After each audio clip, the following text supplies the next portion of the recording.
Bağışlayan və mehriban Allahın adı ilə salamlayıram hər birinizi, dəyərli tamaşaçılar.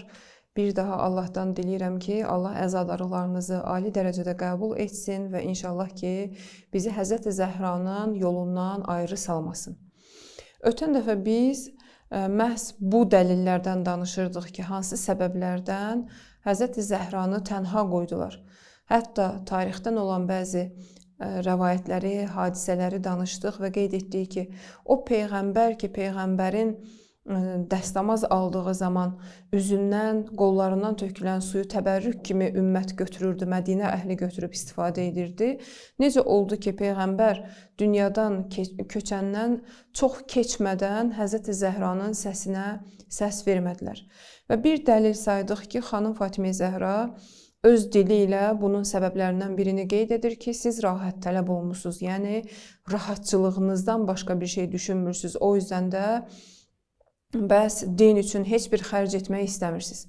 Deməli, bu qənaətə gəldi ki, insanın düzdür ki, rifahı üçün, öz həyatını təmin etmək üçün, məişəti üçün çalışması yaxşıdır. Lakin, yəni bu həddə olmamalıdır ki, insan fədakarlığını əldən versin, insan digər insanlara xidməti əldən versin və insan öz ümmətinin hüccətinə xidmət göstərməyi, onu müdafiə etməyi əldən versin.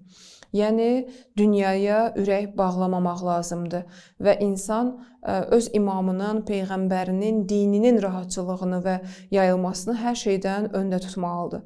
Bəs digər səbəblər nədir? Əvvəla qeyd edim ki, bir çox səbəblər tapa bilərik. Biz sadəcə vaxtımız yetdiyi qədər, bizim zamanımız yetdiyi qədər bəzi nöqtələri qeyd edəcəyik. Lakin bir məsələni qeyd edim ki, ümumiyyətlə nəinki təkcə Fatimə Zəhra salamullahi əleyha, eyni zamanda tarixdə digər övliyalarda, yəni digər peyğəmbərlər də hətta bu tənhalığı dadıblar, bu təkliyi yaşayıblar, bu sıxıntıları yaşayıblar. Necə ki, biz tarixə baxdığımız zaman görürük ki, təkcə xanım Fatimə Zəhranı tək qoymadılar. Hətta peyğəmbər də dinin yeni zühur etdiyi zamanda, İslamın yeni zühur etdiyi zamanda tənha idi. Çox az bir insan var idi ətrafında. Və eləcə də Həzrət Əli əleyhissalam və ondan öncə də hətta peyğəmbərlərə baxsaq, Musa əleyhissalam və ondan daha öncə baxsaq, məsələn, bir çox peyğəmbərlər, 124 min peyğəmbər sırasında Həzrət Əyyubun hadisəsinə baxanda, Həzrət Yusifin hadisəsinə baxanda ki, ilk başlarda tənhalığı yaşayır, deməli, Allah övliyalarının təkliyi sanki insanlar tərəfindən tarixdə təkrar yaşanıb. O yüzden də xanım Fatimə Zəhrada düz yolda olduğu üçün, haqqı bərqərar etdiyi üçün, Allah övliyası olduğu üçün bu tənhalığı sanki tarixdə yaşamalı idi ki, hansısa şeyləri fəda etməli idi ki, din ayaqda qalsın və davam etsin. Və Mədinə əhli də məhz elə bu işi xanım Fatimə Zəhraya və Əli əleyhissalama yaşatdı. Bu hadisələri ona yaşatdı. Biz tarixə baxdığımız zaman ola bilər digər xüsusiyyətlərdən də araşdırdığımız zaman ki, nə bais oldu ki, Həzrəti Zəhra tənha qaldı, onun səsinə cavab vermədilər. Biri də elə insanların dinsizliyi idi. Dinsizlik deyəndə tam da zahirdə dinsizlik nəzərdə tutulmur. Quran-ı Kərimin ayələrinə müraciət etdiyimiz zaman görürük ki, Allah təbarək və Teala müsəlmanlara müraciət edir. Yəni, iman əhlinə müraciət edir və deyir ki, ey iman əhli, iman gətirin.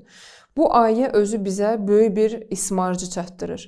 Yəni, insanların zahirdə iman gətirməsi kifayət etmir. Batini cəhətdən də onlar iman gətirməli idi. Və dinsizlik bir çox övliyaların tənha qalmasına səbəb olmuşdu. Tarixə baxdığımız zaman görürük ki, yəni hədislər sırasında görürük ki, Musa əleyhissalamın hadisəsində belə bir faktlar var ki, Musa əleyhissalam 20 il yəni Fironun əleyhinə təbliğ etsə də, Allahın dinini çatdırmağa çalışsa da, insanlar ona tərəf gəlmirlər və heç bir iş görməyə çalışmırlar. Tövrat nazil olduqdan sonraki açıq-aşkar ayələr nazil olur və Allah Teala əmr edir ki, Fironu gedib dəvət etsin Allahın yoluna.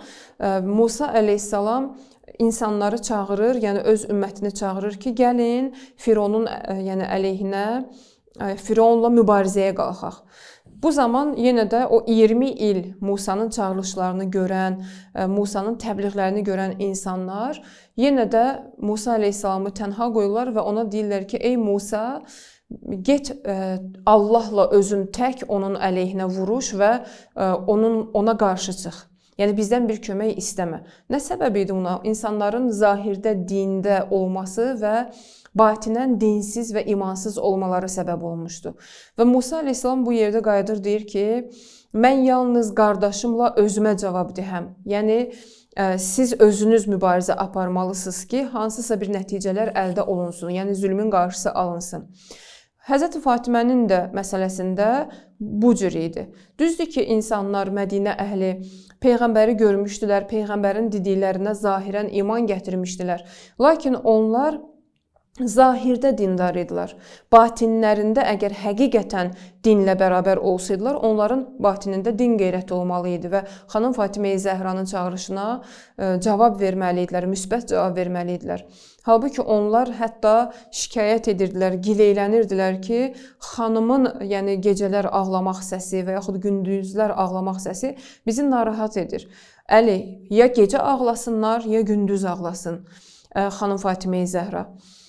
Və insanların dinindən anlayışının düzgün olmaması gətirib bu yerə çatdırmışdı ki, Həzrəti Əli əleyhissalamı müdafiə etmədilər və xanım Fatimə-i Zəhranın çağırışına cavab vermədilər.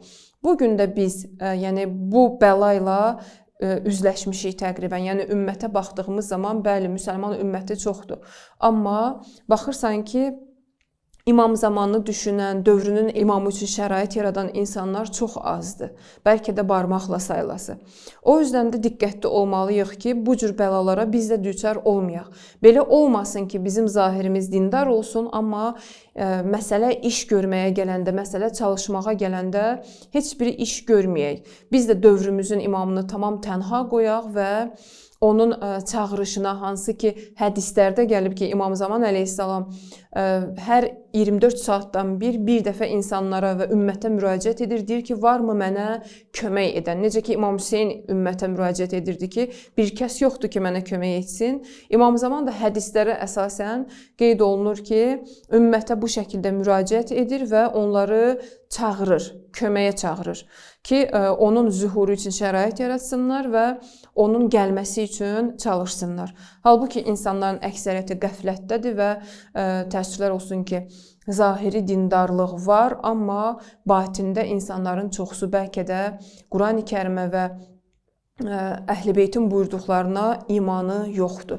Allah bizi zahiri dindar olub, batinən, dindən uzaq olmaqdan qorusun inşallah və bu günlərdə bu nöqtələrin üzərində çox düşünək və Həzrəti xanım Fatimə-i Zəhranın köməyinə çatmayan Mədinə əhli kimi qəflətdə olmayaq inşallah. Allah əzadarlıqlarınızı qəbul etsin, bizi də xeyir dualarınızda unutmayın. Gələn günlərdə inşallah yeni xüsusiyyətlər barəsində danışacaq, hansı ki onlar səbəb olmuşdu ki, xanım Fatimə-i Zəhranı tənha qoymuşdular. Sağ olun, Allaha əmanət olun.